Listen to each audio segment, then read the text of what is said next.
¿Cuáles son los requisitos formales para esta? ¿Cuántos votos se requieren?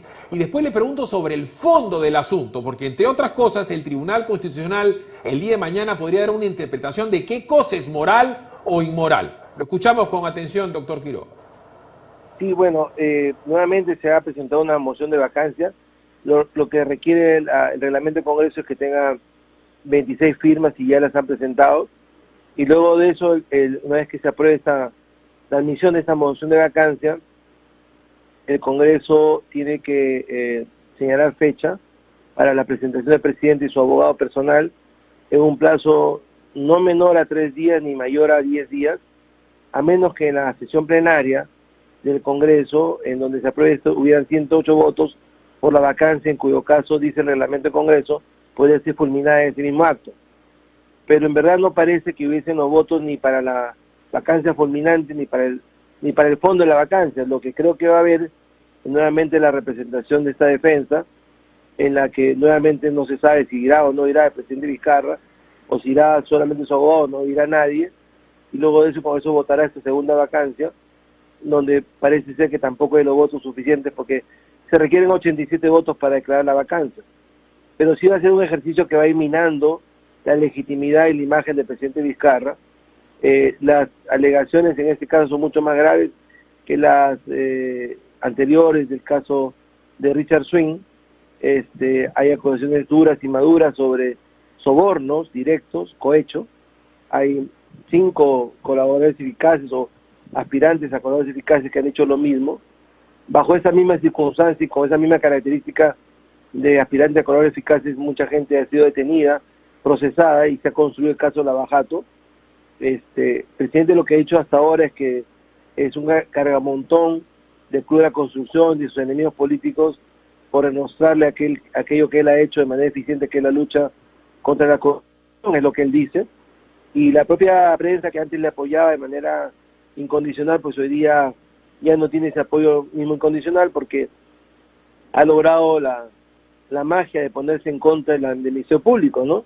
Los fiscales que él aplaudía, por los cuales inclusive canceló un viaje de Estado en el Brasil y regresó para protegerlos de supuestamente maltrato en el Ministerio Público, son los que hoy día le ponen el dedo acusador encima, ¿no? Porque tienen declaraciones de testigos y de colaboradores eficaces que delatan con precisión días, fechas, montos y ocasiones en las cuales se le habrían dado un soborno al señor Vizcarra cuando era presidente regional gobernador regional de Moquegua, ¿no? Entonces la situación, por un lado políticamente es mucho más grave, pero por otro lado no creo que la vacancia prospere, porque en el ánimo mayoritario del Congreso está pues que ya las elecciones están a la vuelta de la esquina, en abril, ya las campañas se han empezado a lanzar, ya está cerrada la fecha de inscripción de los candidatos presidenciales, ya terminó la fecha para las alianzas y ya las campañas están lanzándose, ¿no?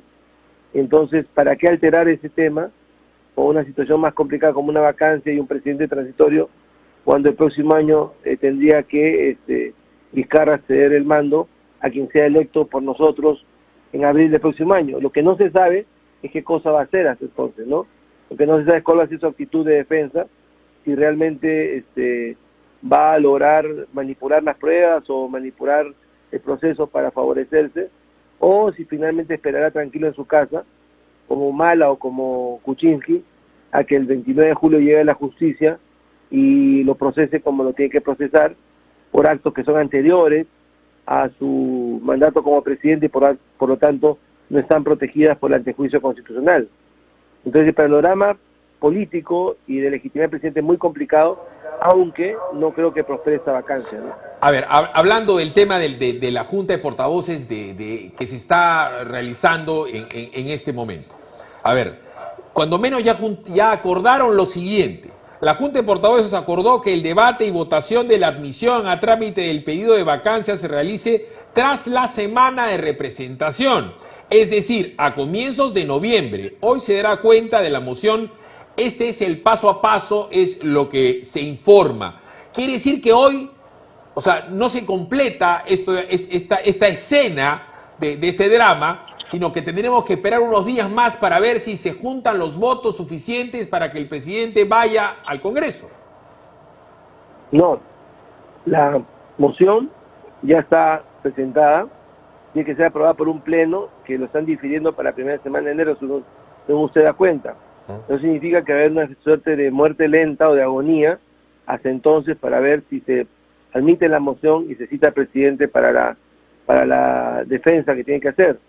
Eso probablemente se va a lograr y se va a hacer todavía en noviembre. Si eso ocurre, se citará a un día para que vaya o no vaya con su abogado, o si su abogado o solo el abogado, a hacer su defensa personal como la vez pasada, ¿no? Y luego se tomará una decisión. Yo creo que esa representación sí se va a dar, pero la decisión final de la vacancia no se va a lograr porque no se van a conseguir los 87 votos. A ver, yo voy a complicar más el tema desde el punto de vista constitucional. En unos minutos vamos a tener al doctor Caro que nos va a explicar el tema legal.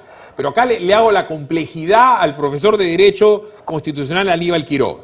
Voy a citar y leer al doctor Eloy Espinosa Saldaña, que es tribuno constitucional, que dice, sobre la demanda competencial por la vacancia, es decir, el presidente de la República ha pedido que se interprete en buen romance qué cosa es moral o qué cosa es inmoral, para que se aquilate de repente de una manera mucho más sencilla de entender lo que es moral para uno y inmoral para otro. Dice, hasta el 11 de noviembre no podemos hacer nada. El magistrado constitucional explicó que dicha entidad no puede evaluar la demanda debido a que el Congreso aún no responde la notificación. Consideró Eloy Espinosa Saldaña que los tiempos establecidos son demasiado largos. Estas son declaraciones que ha tenido el día de ayer. No hay ninguna norma, dice, que le impida al presidente presentar una segunda o tercera medida cautelar dentro del mismo proceso, pero no se ha dado ningún caso en el que si le han denegado una cautelar, insista con otra cautelar. No está fuera de la ley, pero tampoco está previsto. Esto, para mí, es un trabalenguas. Lo que yo logro entender es que mañana el presidente puede presentar otra medida al Tribunal Constitucional para que le expliquen si por estos hechos de que él está siendo investigado en la Fiscalía, porque sabemos que Juárez Atoche lo está citando para el día 3, lo pueden vacar por incapacidad moral estando en proceso esa investigación. Le ruego, por favor, desenmarañar este trabalenguas. Bueno, lo que pasa es que el magistrado Espinosa pues siempre adelanta opinión, ¿no? Y siempre sale en los medios días antes de que ocurran los hechos en el tribunal, un poco para marcarle la pauta al tribunal. La vez pasada fue igual, ¿no? El domingo salió en la televisión a explicar cómo era la demanda competencial, qué características tenía, y la medida cautelar, y al día siguiente el procurador, el Ministerio de Justicia, hizo tal cual le había dicho, ¿no? Parecería ser que tiene mucho interés en este tema, y por eso la Procuraduría pidió su abstención y su inhibición por haber dado opinión, pero como no le entran balas, sigue haciendo lo mismo, ¿no? Lo que él está diciendo es que a él le parece que los plazos son cortos, muy largos. Bueno, los plazos los fija la ley, en este caso el Código Procesal Constitucional y la Ley Orgánica del Tribunal. Si no le gustan, bueno, que deje el cargo, pues, pero eso está en la ley. La ley para todos se ha aplicado en todos los procesos y se seguirá aplicando en todos los procesos, ¿no? No se trata de que uno decir, bueno, eso se aplica porque me gusta, esto se aplica porque no me gusta. O sea, un magistrado no puede decir, vamos a cumplir con eso porque me gusta, o no vamos a cumplir con eso porque no me gusta. En segundo lugar, efectivamente, el Congreso tiene hasta el 11 de noviembre para contestar la demanda, y es su derecho contestar la demanda en ese plazo. Ese plazo rige para todo el país, y para todos los ciudadanos, y para todas las instituciones. En tercer lugar, el presidente de la República no le ha pedido al tribunal que interprete. El presidente de la República lo que ha planteado en la demanda competencial es que a él le parece que esa demanda, el primer pedido de vacancia, le resta facultades como presidente de la República. Y está mezclando una defensa personal por actos personales, como es la responsabilidad que puede tener en el caso Swing, o que podría tener ahora en el tema del Club de la Constitución, con el tema de las funciones del presidente de la República. Y por eso el voto del doctor Blume es contundente. Él opinó porque la demanda era improcedente, porque no había ningún menoscabo a las facultades de la presidencia de la República, y que no podía confundirse no tiene competencia con una defensa personal. Pero en todo caso, por eso mismo fue rechazada la primera medida cautelar, y en efecto sí podría presentar una segunda, tercera o 10 o 15 medidas cautelares si quiere, pero dificulta mucho que el tribunal se la conceda. Si no se la concedió la primera vez, menos se le considera esta segunda vez en que las acusaciones son mucho más fuertes y mucho más crudas, ¿no? A ver. Yo no creo, Philip, que el Tribunal Constitucional se va a prestar para apañar cosas tan graves de corrupción como las que han sido denunciadas al presidente Vizcarra. A ver, vamos a algo mucho más sencillo. Uno es el tema de Richard Swing. Es más, Richard Swing y sus presuntos secuaces ya están viendo el PBO por Facebook, Twitter y YouTube, y a estas horas de la mañana deben estar expeditos para ir a su casa y estar escuchando los 91.9 FM de la Radio Confe. Ese es el caso Swing. Y lo mismo ha pasado con Miriam Morales y con Oscar Vázquez. Después está el tema Obrainsa, después está el tema Ixa, pero y el tema Camayo. A ver, Aníbal Quiroga nunca ha estado en mi casa y yo nunca he estado en la casa del doctor Aníbal Quiroga, entonces yo no tengo por qué negarlo ni viceversa.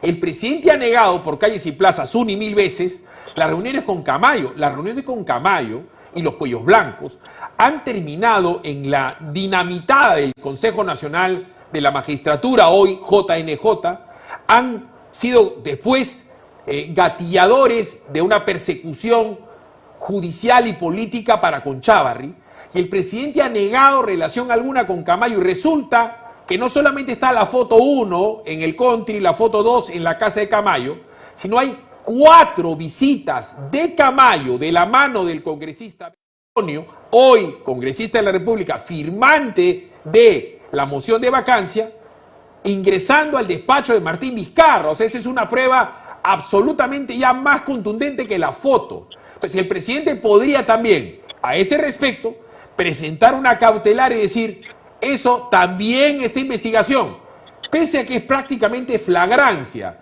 Es decir, lo que pretende el presidente es anular la vacancia por incapacidad moral, porque resulta obvio, doctor Quiroga, que estamos ante un mentiroso contumaz. Sí, bueno, el presidente Vizcarra no se ha caracterizado precisamente por decir la verdad, ¿no? Ni ahora ni antes. Ya se le descubrió en el caso de Tía María, ya se le descubrió en el caso de Keiko Fujimori, que negó a ese reunido, luego lo reconoció y pidió disculpas, y luego en los audios que se han escuchado en el caso Swing son francamente oprobiosos, ¿no? Pero independientemente de eso, hay que separar las cosas de Estado de las cosas personales, que acá se está mezclando, ¿no? Cuando se dice que el presidente Vizcarra habría recibido un soborno, es un tema de responsabilidad personal, no de la presidencia de la República, ni ataca a la institución de la presidencia de la República. Entonces, no se entiende por qué, y este es el voto de Blume, no se entiende por qué se utilizan instituciones constitucionales de la presidencia, de una justicia abstracta como es la que tiene competencia para saber si hay menoscabo o no a las facultades de la presidencia de la República con un tema personal, que la defensa penal de la responsabilidad que podría tener eventualmente un funcionario público, ¿no? Porque el presidente Vizcarra no deja de ser un funcionario público, y como gobernador regional también ha sido funcionario público, ¿no? Acusado de cohecho. Entonces, separando una cosa de la otra, vamos a poner las cosas un poco más claras, y yo creo que es muy difícil que el Tribunal Constitucional dé una segunda medida cautelar. Ese es el consejo que ha dado el magistrado Saldaña, excediendo sus funciones, pero veo muy difícil que lo haga, porque enfrentarse a un segundo rechazo sería altamente más doloroso, y sobre todo porque, como le repito, si antes no hubo posibilidad de la vacancia y no se logran los votos, ahora menos, ¿no?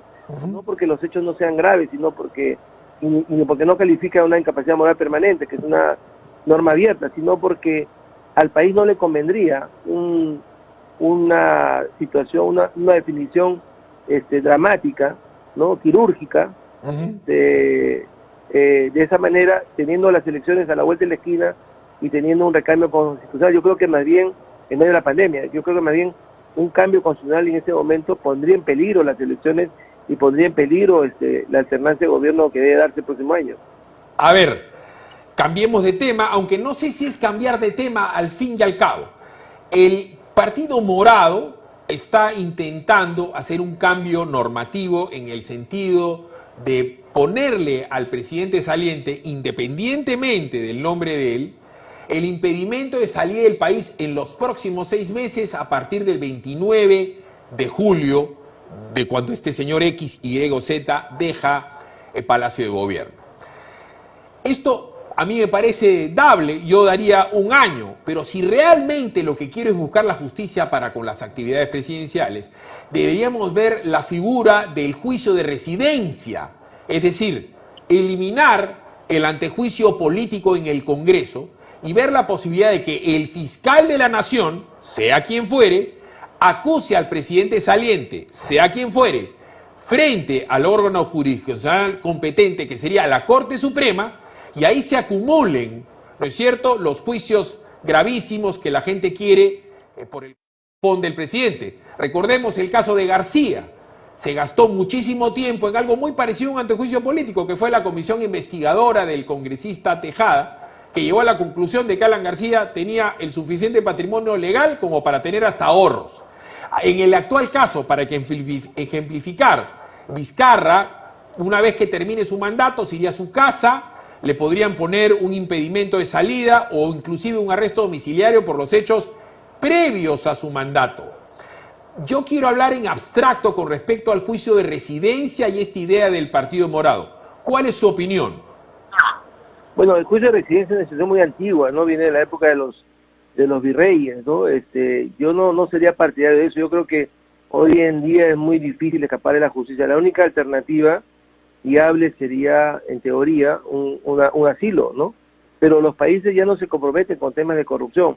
Ya vimos cómo el Uruguay, siendo un país libertario, la Suiza latinoamericana era antes, conocido por su gran flexibilidad frente al asilo, lo denegó en el caso de García porque básicamente no quería complicarse con temas de corrupción, ¿no? Y Toledo en Estados Unidos ha estado detenido por temas de corrupción. Entonces, hoy día fugarse del país para eludir la justicia y buscar un país de refugio acusado por corrupción, no es un tema fácil. Ni siquiera Panamá lo pudo conceder en el tema de Montesinos. Y en aquel momento la presidenta de Panamá, lo que sostuvo teóricamente después de haber acogido a Cedras de Haití, dijo que no entendía por qué Panamá tenía que ser el basurero de América Latina, ¿no?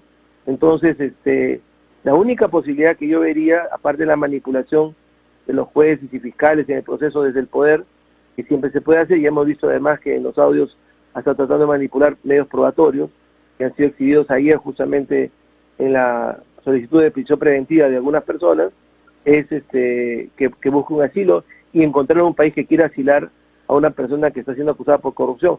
Eso no es fácil hoy día. Yo creo que lo que va a pasar y más fácil y más barato es que espere a la justicia el 29 de julio y que se enfrente a la justicia como ha ocurrido con Ollanta-Humala y con Kuczynski, que fíjese que en el caso de ellos dos no tuvieron necesidad de ningún juicio de residencia y no se fueron del país, no pudieron irse del país porque el 29 de julio estaban tocándole a las 7 de la mañana las puertas de su casa, ¿no? Entonces, a menos que haya una fuga antes o un asilo, que sería quizás lo más probable, es muy difícil pensar en un país que en medio de la pandemia quiera acoger a un expresidente que está siendo acusado por la justicia ordinaria por corrupción. Porque una cosa distinta es que lo persiga políticamente y otra cosa es que la propia justicia que él ha creado y que ha alentado y que ha upado, lo persiga ahora señalando el dedo de corrupción. Mire usted que en Estados Unidos acaban de detener a quien había sido el ministro de Defensa de México, el gobierno democrático, por acusaciones de vinculación con el narcotráfico, ¿no? Entonces hoy día los países no se bancan fácilmente a los que huyen de la justicia por acusaciones de corrupción o de narcotráfico, o de tráfico de armas o de trata de personas. Son 4 figuras delictivas modernas que ya no son convalidadas por los países. Entonces la verdad que me parece Pero experto en Derecho Constitucional y profesor de tal materia, le pregunto por otro tema que tiene que ver con el derecho constitucional, penosamente tan venido a menos porque había un golpe de Estado en donde la gente, la verdad, le importa poco o nada conocer de la Constitución. E inclusive aquellos que conocen, como los tribunos constitucionales, han avalado un golpe de Estado porque ya se había hecho. Al fin y al cabo, eso algún día se verá en las clases de Derecho Constitucional como una barbaridad lo que hizo este Tribunal Constitucional. Pero estamos en una situación de suspensión de garantías constitucionales, estamos en un estado de emergencia, en donde el gobierno ha puesto una serie de limitaciones al derecho de reunión, al derecho de la libertad de culto, al derecho de movilidad, porque también tiene horarios restrictivos, pero ya hay tal cantidad de especificaciones y tipos que le pido por favor ver un marco general para que pueda atender la población. Y voy a poner varios ejemplos. Ahora resulta que la gente va a poder ir a las playas hasta el jueves, con determinadas normas de distanciamiento social, cantidad de personas y distancia hasta el jueves, no viernes, no sábado, no domingo. Resulta que la gente ahora va a poder ir a los templos, a las iglesias. Calculo también que con determinadas normas de distanciamiento social. ¿Por qué eso no pasó antes? Es un misterio sin resolver, porque a la hora de la hora, creo yo que una iglesia es más fácil de administrar con respecto al ingreso y salida de personas que un centro comercial, en donde hoy puede ir el doctor Quiroga, su esposa la señora Quiabra, pero no pueden entrar los hijos de ellos ni los papás de ellos. Estoy hablando de un matrimonio común y silvestre. Es decir, hay una restricción sobre la restricción en los centros comerciales, pero no en las iglesias, no en la playa. Pero además el doctor Quiroga es hincha del fútbol y quiere ir con sus hijos al estadio a ver el partido Perú-Argentina. Entonces el doctor Quiroga se mete una tremenda bronca con su señora, pero él dice, no, yo voy a ir al partido, entra al sorteo y se compra 3 entradas. Entonces vamos a ver a Quiroga con sus 2 hijitos haciendo la cola en el estadio con distancia social para ver el partido Perú-Argentina, y supongo estarán en Occidente, uno a 10 metros de distancia del otro. Entonces, ¿cómo es que el gobierno tiene tal cantidad de visiones diferentes y dispersas para lo que al fin y al cabo es una libertad constitucional? Derecho de reunión, el derecho de libre circulación, el derecho, por supuesto, que tienes tú a la libertad de culto. Le ruego, por favor, explicarme el marco conceptual y si puede usted entender desde el punto de vista práctico estas restricciones. Bueno, es muy difícil entenderlo, Phil, y eso demuestra que hay muchas cabezas que están manejando el tema, y como usted sabe, muchas manos en un plato hacen un garabato, ¿no? El tema de la playa, por ejemplo, no se entiende porque de qué manera vamos a hacer que el virus se aplaque de lunes a jueves, y como se activa viernes, sábado y domingo, entonces ahí hay que tomar ciertas restricciones, ¿no? El tema de los templos también es un tema que no se entiende. Se supone que la gente debe rezar, pero no puede hacerse culto, oficios religiosos, cuando en verdad uno lleva a Dios en el corazón y no necesita estar sentado frente a una imagen para estar cerca de Dios. Y lo mismo pasa con las demás restricciones. Entonces estamos en una época de pandemia, de emergencia, donde la propia autoridad a veces no sabe para dónde va. Usted se ha dado cuenta rápidamente con el tema de los medicamentos, ¿no? Lo que se daba antes como una gran solución para el medicamento hoy día ha sido prohibido, no retirado, prohibido, ¿no? Y el tema con las pruebas rápidas, las pruebas moleculares, ahora ya se admite que las pruebas moleculares son las únicas eficaces, y lo mismo está pasando a nivel internacional con el tema de la vacuna, ¿no? Que no se sabe si va a llegar o no va a llegar, si hay o no hay eficacia en la vacuna, o si francamente habrá vacuna. Entonces, estando en esta época de emergencia, tenemos a un presidente gravemente trompiconeado desde el punto de vista de su imagen, de su legitimidad, de su propia responsabilidad penal.